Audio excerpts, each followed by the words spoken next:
So hi hello everyone, welcome to Shyam civil academy. ఈరోజు మనం civil engineering సబ్జెక్ట్స్ని subject wise analysis చేద్దాం. అంటే లాస్ట్ ఇయర్లో ఎన్ని మార్క్స్ వచ్చినాయి, మనం దేనికి ఎక్కువ వెయిటేజ్ ఇవ్వాలి. ముఖ్యంగా మన సబ్జెక్ట్స్ వచ్చేసరికి ఏమేమి ఉంటాయంటే ఎస్ఎస్సి జేఈ పేపర్ 1లో ముఖ్యంగా ముందు మనం పేపర్ 1 క్లియర్ చేయడం మాత్రం మనం టాస్క్గా పెట్టుకోవాలి. ఎందుకంటే పేపర్ 2కి పేపర్ 1కి సేమ్ సివిల్ ఇంజనీరింగ్ సిలబస్ ఉంటుంది. సో ఎంత డెప్త్ చదవగలిగితే అంత మంచిది.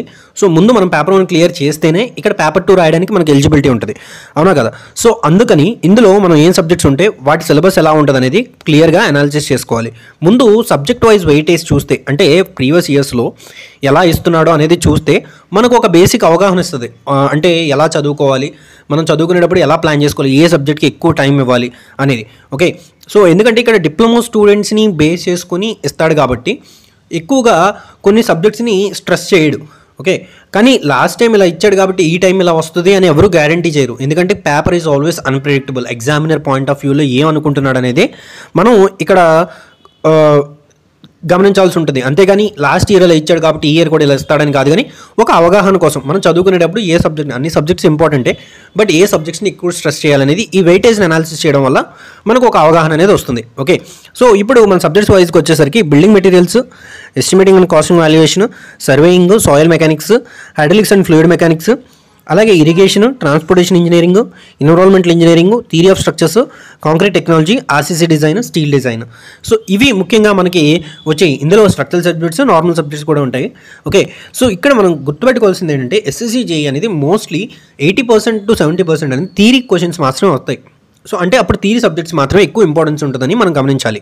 ఓకే, సో బిల్డింగ్ మెటీరియల్స్కి వచ్చేసరికి బిల్డింగ్ మెటీరియల్స్ అనేది యావరేజ్గా ఆన్ అన్ యావరేజ్ 2009లో 9 మార్క్స్, 2010లో 16 మార్క్స్, 2011లో 5 మార్క్స్, 2012లో అసలు ఏమి ఇవ్వలేదు, 2013లో 11 మార్క్స్, 2014 11 మార్క్స్, అలాగే 2015లో 12 మార్క్స్, 2017లో 11 మార్క్స్, 2018లో 8 మార్క్స్ ఇవ్వడం జరిగింది. ఓకే, సో ఇక్కడ బేసిక్గా ఆలోచించినట్టయితే 2013 నుంచి మనకి 10 తగ్గకుండా 10 మార్క్స్ తగ్గకుండా ఖచ్చితంగా పేపర్ 1లో ఇవ్వడం జరుగుతుంది. ఓకే, సో దాన్ని బట్టి మనం వెయిటేజ్ అర్థం చేసుకోవచ్చు. 100లో 10% అనేది ఖచ్చితంగా బిల్డింగ్ మెటీరియల్స్ ఉంటుంది. Next estimating and costing valuation వచ్చేసరికి 2012 నుంచి మనం అవగాహన చేసుకున్నట్టయితే సో 2012లో 12 మార్కులు, అలాగే 2013లో 4, అలాగే 2014లో 10, 2015లో 5, 2017లో 5, 2018లో 3, ఇలా యావరేజ్గా ఆన్ అన్ యావరేజ్ ఒక 7 మార్క్స్ అనేది ఇవ్వడం జరుగుతుంది.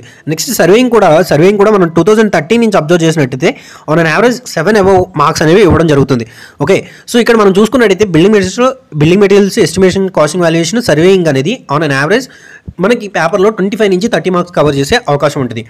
నెక్స్ట్ సాయిల్ మెకానిక్స్ కూడా వచ్చేసరికి సాయిల్ మెకానిక్స్ కూడా మనకి ఒక్కొక్క ఇయర్లో ఎక్కువ ఇస్తున్నాడు, ఒక్కొక్క ఇయర్లో తక్కువ ఇస్తున్నాడు. ఓకే, మనం ఇది ఫస్ట్ 2009 నుంచి 2018 వరకు అనాలిసిస్ చేస్తున్నాం. ఓకే, సో అందులో సాయిల్ మెకానిక్స్కి వచ్చేసరికి 2009లో 12 ఇస్తే అదే 2018లో చూసుకుంటే దాదాపు 16 క్వశ్చన్స్ అనేవి ఇవ్వడం జరుగుతుంది. సో ఇది ఫ్లక్చుయేషన్స్ ఉంటున్నాయి. ఓకే, బట్ సాయిల్ మెకానిక్స్ కూడా ఈక్వల్లీ ఇంపార్టెంట్, ఎక్కువ వెయిటేజ్ ఉన్న సబ్జెక్ట్.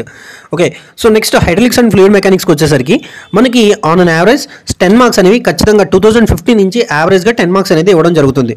ఓకే, నెక్స్ట్ చిన్న సబ్జెక్ట్స్ ఇరిగేషన్, ట్రాన్స్పోర్టేషన్, ఎన్విరాన్మెంట్ అనేది డిప్లొమాలో చాలా ఎక్కువ మందికి ఉండదు కాబట్టి వీటిని చాలా తక్కువ వెయిటేజ్ ఇస్తున్నాడు. ఎప్పుడు 2009 నుంచి 2018 వరకు ఆన్ అన్ యావరేజ్ రఫ్గా 1 to 3 మార్క్స్ అనేవి ఇవ్వడం జరుగుతుంది. సో ఈ 3 సబ్జెక్ట్స్ని మనం కొంచెం డిలే చేసుకున్నా పర్లేదు మన ప్రిపరేషన్లో. ఓకే, ఎందుకు ప్రీవియస్ వెయిటేజ్ బట్టి మనం ఆలోచించినట్టయితే. Next theory of structures. ఇక్కడ మీరు గుర్తుపెట్టుకోవాల్సింది ఏంటంటే థియరీ ఆఫ్ స్ట్రక్చర్స్ కానీ స్ట్రెంత్ ఆఫ్ మెటీరియల్స్ కానీ రెండు కూడా సేమే. సో ఇక్కడ చూసినట్టయితే ఆన్ అన్ యావరేజ్ 10 అబవ్ అనేది ఇవ్వడం జరుగుతుంది. ఎప్పుడు 2012 నుంచి మనకి 2010 నుంచి ఆల్మోస్ట్ 2018 వరకు ఈ మధ్యలో ఎక్కడైనా కానీ 10 మార్క్స్ అబవ్ ఇవ్వడం అనేది జరుగుతుంది. ఇక్కడ theory of structures, strength of materials రెండింటిని కంబైన్ చేసి ఇస్తున్న వెయిటేజ్ ఇది, అది మీరు గమనించాలి. నెక్స్ట్ కాంక్రీట్ టెక్నాలజీ అనేది మోస్ట్లీ బిల్డింగ్ మెటీరియల్స్లో కవర్ అవుతుంది. బట్ కాంక్రీట్ టెక్నాలజీలో కాంక్రీట్కి కొన్ని సపరేట్ టెస్ట్లు ఉంటాయి. కోర్స్ అగ్రిగేట్లకి, ఫైన్ అగ్రిగేట్స్కి, అలాగే సిమెంట్కి, అలాగే కాంక్రీట్కి చాలా టెస్ట్లు ఉంటాయి. సెట్టింగ్ టెస్ట్ అని, అలాగే initial setting time, final setting time, అలాగే కాంక్రీట్స్లో టైప్స్ ఉంటాయి. సో వీటిలన్నింటిని కూడా మనం కాంక్రీట్ టెక్నాలజీలో మనం చూస్తాం అనమాట. నెక్స్ట్ ఆర్సీసీ డిజైన్లోకి వచ్చేసరికి ఆర్సీసీ డిజైన్లో ఆన్ అన్ యావరేజ్ 7 అబవ్ అనేది ఇవ్వడం జరుగుతుంది. ఓకే, నెక్స్ట్ స్టీల్ డిజైన్లోకి వచ్చేసరికి కూడా 5 to 7 అబవ్ అనేది ఇవ్వడం జరుగుతుంది. మనం ముఖ్యంగా ఈ 2009 నుంచి 2018 లేటెస్ట్ అనాలిసిస్ కూడా మనం మళ్ళీ చేసుకుందాం. బట్ బేసిక్గా ఇది చాప్టర్ వైజ్ మనకు అనాలిసిస్ ఉంటుంది కాబట్టి చెప్తున్నాను. ఓకే, సో 2009 నుంచి 2018 వరకు మనం పర్ఫెక్ట్గా మనం చేయాల్సింది ఏంటంటే, ఇక్కడ మనం సబ్జెక్ట్స్ని ఆలోచించినట్టయితే బిల్డింగ్ మెటీరియల్స్, అలాగే estimation and costing valuation, surveying, soil mechanics, theory of structures, concrete technology, RCC అనేది ముఖ్యంగా, అండ్ హైడ్రాలిక్స్ ఆల్సో. సో ఈ 5 సబ్జెక్ట్స్ ఈ 5 నుంచి 7 సబ్జెక్ట్స్ మాత్రం ఖచ్చితంగా మనం బాగా ప్రిపేర్ అవ్వాల్సిన అవసరం ఉంటుంది. ఎందుకంటే ఇక్కడ థియరీ ఆఫ్ స్ట్రక్చర్స్, అలాగే కాంక్రీట్ టెక్నాలజీ, బిల్డింగ్ మెటీరియల్స్ కూడా, అదే స్ట్రెంత్ ఆఫ్ మెటీరియల్స్, ఇవన్నీ కంబైన్డ్గా ఒక సబ్జెక్ట్ కిందకి వస్తాయి. సో అందుకే నేను 5 to 7 సబ్జెక్ట్స్ అంటున్నాను. సో ఈ 5 to 7 సబ్జెక్ట్స్ మాత్రం మనం ఖచ్చితంగా కవర్ చేయాల్సిన అవసరం ఉంటుంది. ఎందుకంటే ఇవి అంటే ఈ 7 సబ్జెక్ట్స్ more than 75 మార్క్స్ వచ్చే అవకాశం ఉంటుంది. సో అందుకని ఈ 7 సబ్జెక్ట్స్ మనం కంపల్సరీ కవర్ చేసుకుంటే మనం ఎక్కువ స్కోర్ చేయడానికి అవసరం ఉంటుంది. ఎందుకంటే పేపర్ 1లో మనం ఎక్కువ స్కోర్ చేయాల్సిన పోర్షన్ ఏదైనా ఉందంటే, యాజ్ అ సివిల్ ఇంజనీరింగ్ స్టూడెంట్గా మనకి కోర్ పేపర్ అనేది వచ్చే 100 మార్క్స్లో ఎంత ఎక్కువ స్కోర్ చేయగలిగితే అంత మంచిది. ఎందుకంటే పేపర్ 2 కూడా యాక్చువల్లీ ఇప్పుడు ఆబ్జెక్టివ్ టైప్ కాబట్టి, సో ఇందులో ఎక్కువ స్కోర్ చేయగలిగితే మోస్ట్లీ మనం అదే స్కోప్తో మనం పేపర్ 2 కూడా అటెంప్ట్ చేయడానికి అవకాశం ఉంటుంది. ఎందుకంటే ఒకప్పుడు పేపర్ 1 ఆబ్జెక్టివ్, పేపర్ 2 కన్వెన్షనల్ కాబట్టి, సో కొంచెం దేర్ ఈజ్ అ లిటిల్ అంటే చేంజ్ ఉండదు. ఎందుకంటే కొంతమంది థియరిటికల్ బాగా రాస్తారు, కొంతమంది ఆబ్జెక్టివ్ బాగా అటెంప్ట్ చేస్తారు. బట్ ఇప్పుడు వచ్చేసరికి 2 ఆబ్జెక్టివ్ అయిపోయింది కాబట్టి మీరు ఆబ్జెక్టివ్ వైడ్గా పేపర్ 1కి బాగా ప్రిపేర్ అయితే అదే పేపర్ 2కి మీకు ఉపయోగపడుతుంది. సో మీరు గుర్తుపెట్టుకోవాల్సింది ఏంటంటే, ఇక్కడ నేను ఏవైతే 7 సబ్జెక్ట్స్ మోస్ట్లీ స్ట్రెస్ చేశానో ఆ 7 సబ్జెక్ట్స్ మాత్రం ఖచ్చితంగా మిస్ అవ్వకుండా చదువుకోవాలి. ఓకే, సో ఆ 7 సబ్జెక్ట్స్ని మాత్రం మనం ఎప్పటికప్పుడు షార్ట్ నోట్స్ ప్రిపేర్ చేసుకుంటూ, మన నోట్స్ మనం రివైజ్ చేసుకుంటూ, అలాగే ఏ పాయింట్ని ఎప్పుడు ఎక్కడ మర్చిపోతున్నాం, అలాగే ఏ క్వశ్చన్ని మనం ఆన్సర్ చేయలేకపోతున్నాం అనేది కూడా, రాంగ్ ఆన్సర్స్ని ఒక పేపర్లో మనకంటూ కొన్ని పేపర్స్ని పెట్టుకొని, సో వాటిని ఎప్పటికప్పుడు రివిజన్ చేసుకుంటూ ఏ పాయింట్స్ మర్చిపోతాం, అలాగే కొన్ని టేబుల్స్ ఉంటాయి. సో ఇక్కడ ఆర్సీసీలోకి వచ్చేసరికి కొన్ని టేబుల్స్ ఉంటాయి, అవి సబ్జెక్ట్ వైజ్ మనం మళ్ళీ మాట్లాడుకుందాం. సో సబ్జెక్ట్ వైజ్ మనం క్లాసెస్ స్టార్ట్ చేసేటప్పుడు క్లియర్గా ఏ సబ్జెక్ట్ని ఎలా చదువుకోవాలనేది కూడా ఉన్న తక్కువ టైంలో మ్యాక్సిమం కవర్ చేయడానికి ట్రై చేద్దాం.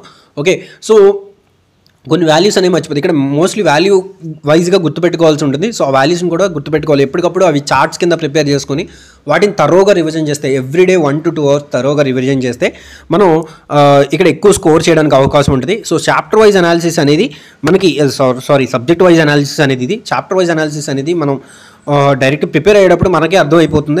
ఎందుకంటే ప్రీవియస్ ఇయర్స్ క్వశ్చన్స్ చేస్తాం కాబట్టి అప్పుడు ఏ చాప్టర్ నుంచి ఎలాంటి క్వశ్చన్ అడుగుతున్నాడు వాటిలో నుంచి మనం ఏం గుర్తుపెట్టుకోవాలి. ముఖ్యంగా ఈ కోడ్ ప్రొవిజన్స్ ఏవైతే ఉన్నాయో వాటిలో ఉండే వాల్యూస్ అనేవి బాగా గుర్తుపెట్టుకోవాల్సి ఉంటుంది. ఎందుకంటే వాటికి లాజిక్ ఉండదు, డైరెక్ట్గా మనం ఇచ్చిన వాల్యూని గుర్తుపెట్టుకోవాల్సి ఉంటుంది. నెక్స్ట్ సర్వేయింగ్లోకి వచ్చేసరికి కొన్ని ప్రాబ్లమ్స్ ఇస్తాడు. అలాగే బిల్డింగ్ మెటీరియల్స్లో కూడా కొన్ని ప్రాబ్లమ్స్ ఉంటాయి. అంటే క్వాంటిటీ ఆఫ్ సిమెంట్ ఎంత పడుతుంది, quantity of course fine aggregate ఎంత పడుతుంది, సో వాటిని కూడా మనం కేజీస్లో ఎంత వస్తుంది, అలాగే మీటర్ స్క్వేర్లో ఎంత వస్తుంది, సో అలాంటి చిన్న ప్రాబ్లమ్స్ ఉంటాయి పేపర్ 1లోకి వచ్చేసరికి.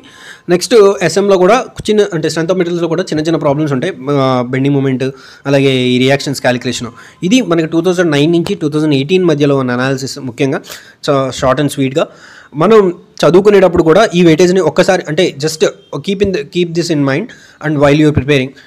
ఎందుకంటే ఈ వెయిటేజ్ అనేది దాన్ని బట్టి మనకి మోస్ట్లీ వచ్చే అవకాశం ఉంటుంది. బట్ ఎగ్జాక్ట్గా ఇలాగే వస్తుందని మాత్రం మనం చెప్పలేం. ఎందుకంటే ఇప్పుడు పేపర్ 2లో 300 మార్క్స్, వన్ క్వశ్చన్ వచ్చి 3 మార్క్స్ కాబట్టి, సో కొంచెం మనకి ఎక్కువగా డెప్త్ అడిగే అవకాశం ఉంటుంది. సో అన్ని సబ్జెక్ట్స్ని కవర్ చేయడానికి కూడా ట్రై చేస్తాడని నేను అనుకుంటున్నాను. Okay, so thank you guys, thank you very much for watching.